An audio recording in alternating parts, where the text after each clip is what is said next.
Halo semua, selamat pagi. Hari ini kami akan melakukan presentasi proyek kami yang berjudul Fintrack AI. Yang di mana ini itu merupakan integrasi dan migrasi sistem mengenai manajemen keuangan. Fintrack AI ini bukan sekedar aplikasi pencatatan, namun sebagai ekosistem cerdas yang membantu pengguna mengelola finansial mereka secara time dan teratur. Nah, adapun alasan kami membuat Fintrack AI ini karena kami melihat banyak tantangan besar dalam pengelolaan keuangan pribadi saat banyak orang merasa kesulitan atau malas melakukan pencatatannya. Oleh karena itu, Fintrack AI hadir untuk mempermudah segala hal tersebut.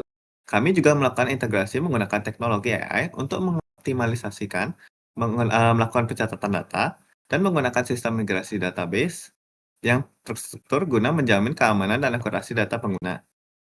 Nah, selain itu juga tujuan utama dari Fintrack AI ini adalah memberikan gambaran penuh terhadap kondisi. Melalui sistem ini, pengguna dapat memantau saldo total, tren pemasukan, serta pengeluaran dengan bantuan visualisasi data yang informatif. Adapun fitur-fitur yang terdapat pada Fintrack AI ini adalah login autentikasi, dashboard Fintrack, lalu transaksi secara manual, chatbot, dan lainnya.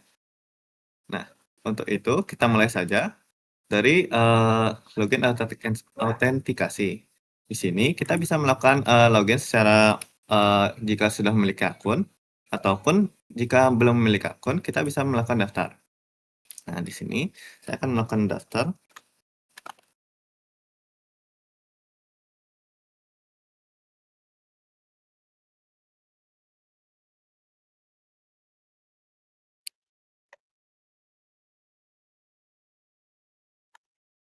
Nah, setelah melakukan pengisian data, klik buat akun dan akan langsung dimasukkan ke dalam dashboard. Untuk selanjutnya akan dijelaskan oleh teman saya. Baik, di sini saya selanjutnya akan menjelaskan pada bagian dashboard.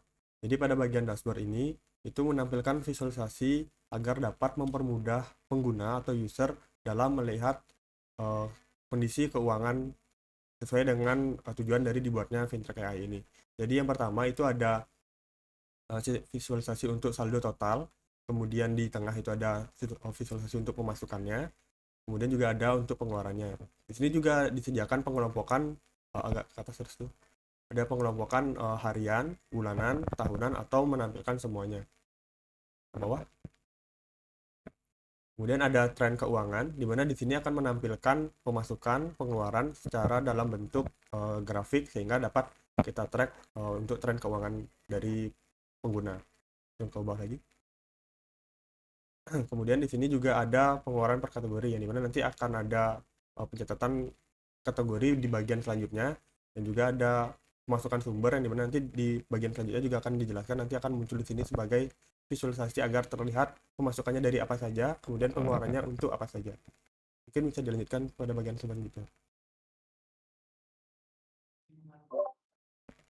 Oke, kemudian selanjutnya ada halaman transaksi. Di halaman transaksi sendiri ini menyediakan histori pemasukan dan pengeluaran yang sudah dicatat di dalam Fintrack. Nah, misalnya di sini dalam waktu rentang tertentu kita bisa melihat seperti hari ini, minggu ini, bulan ini, tahun ini, ataupun dari awal penggunaan Fintrack ini sendiri.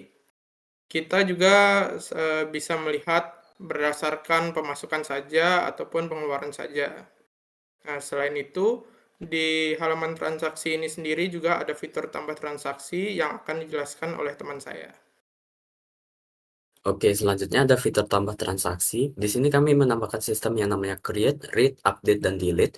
Yang dimana di sini itu untuk menambahkan eh, tipe pengeluaran ataupun pemasukan yang kita lakukan. Di sini kita bisa memilih kategori, bisa ditekan. Oke, di sini sudah kita tambahkan beberapa kategori. Contohnya kami pilih gaji di sini. Nah, untuk kategori sendiri juga kita bisa tambahkan secara custom, bisa dipencet. Nah, di sini bisa kita pilih. Nah, kita bisa masukkan opsi nama kategorinya apa. Di sini kita pakai orang tua. Di sini kita juga pakai eh, pemasukan, kategori pemasukan. Dan di sini juga kita bisa memilih nominalnya. Coba masukkan. Oke, untuk tanggalnya juga kita bisa tentukan. Di sini kita tentukan tanggal 7 Oktober saat ini. 7 Juli saat ini. Kemudian untuk keterangan tambahan ini opsional, kita bisa isi ataupun tidak.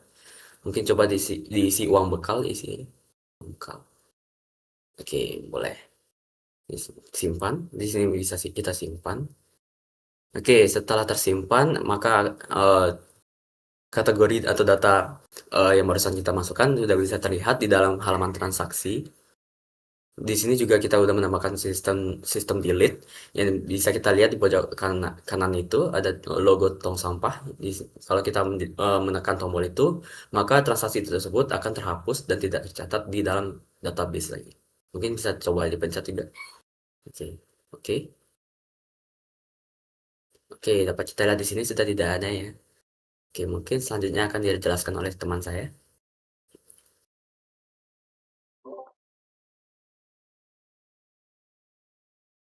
Baik, sekarang saya akan menjelaskan mengenai chatbot-nya. Sebelum itu kan tadi teman saya sudah menjelaskan kalau ada dashboard, input data manual, apa itu tadi. Nah, kan sekarang pengguna tuh pengen kita tuh serba praktis, nggak perlu isi form panjang-panjang, cukup kayak kita pengen tinggal masukin, saya punya masukin segini gitu. Nah, gimana sih cara kerjanya dari chatbot-nya kita ini? Pertama itu kita punya chat context feeding, di mana sistemnya itu kita tuh nggak langsung ngirim teks, teks usernya aja, tapi sistemnya juga ngirim kayak saldo dari user yang sekarang ada berapa, riwayat transaksi terbaru itu ke AI. Setelah itu ada pemrosesan, kita tuh menggunakan API dari DeepSeek. Selanjutnya eksekusinya itu kita tuh begitu data itu masuk ke dalam database, webnya otomatis nge-reload selama 1,5 detik biar selain dari transaksinya tercatat otomatis tanpa kita perlu refresh. Nah, pokoknya di dashboardnya itu bisa langsung terupdate juga. Oke, kita langsung aja demo. Nah, misal hari ini saya ingin beli bakso seharga 25.000 dan kopi 30.000. Nah, coba enter. Bakso, oke. Bakso 30.000, oke.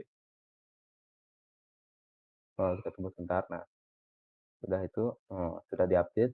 Bisa dilihat kategori makanan langsung bisa dibaca oleh AI-nya. Tanggalnya tanggal hari ini. Keterangan beli bakso dengan nominal 30.000. Nah, coba kita tanya AI lagi. Misal harga baksonya 30.000 tapi kita dapat diskon 10%.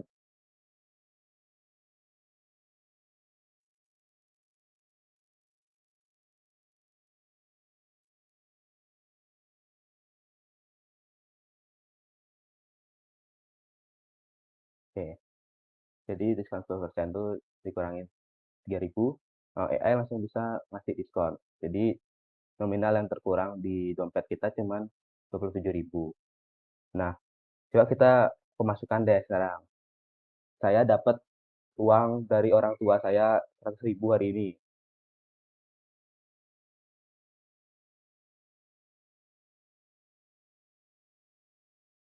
Tunggu sebentar. Oke, pemasukan 100.000 dari kategori orang tua. Nah, keterangannya uang dari orang tua 100.000 sudah tercatat.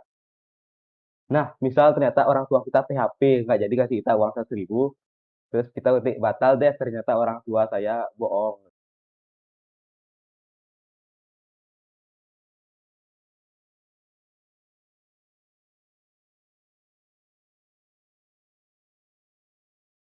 Nah, jadi AI juga bisa langsung menghapus pemasukan kita tadi.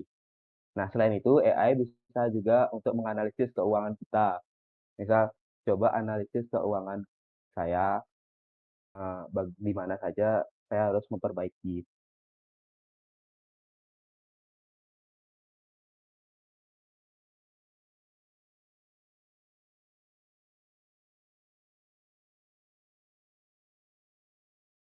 Nah, AI akan memberikan saran tentang yang kita tanyakan tadi. Nah, lewat fitur ini, keuangan itu bisa langsung serba praktis gitu tanpa tanpa yang sebelumnya kita harus masukin satu-satu manual.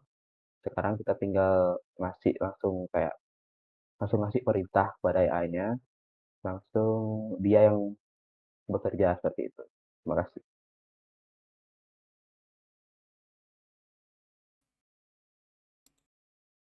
Baik, mungkin sekian dari kelompok kami. Kemudian kembali lagi ke bagian dashboard itu setelah memasukkan semua datanya akan muncul seperti ini. Bisa ke bagian bawah, ini trennya dan juga terlihat pie chart dari pengeluaran per kategori dan juga pemasukan per sumbernya. Kemudian kita pindah ke bagian PPT. Baik, nah jadi untuk kontribusi kelompok kami itu Inyoman Sudarmayasa dengan NIM akhir 089 itu akan menghandle bagian login autentikasi. Kemudian saya sendiri, Dabagus Durian, NIM 053, menghandle halaman dashboard. Kemudian Jason Adriel Gerard Abidano dengan NIM 150 itu menghandle halaman transaksi. Kemudian Dewa Pandu Diutama, NIM akhir 098, menghandle root transaksi. Dan yang terakhir yaitu Anak Agung Gede Wisnu Mahadiva, menghandle integrasi chatbot. Mungkin sekian dari kelompok kami. Kami tutup dengan terima kasih.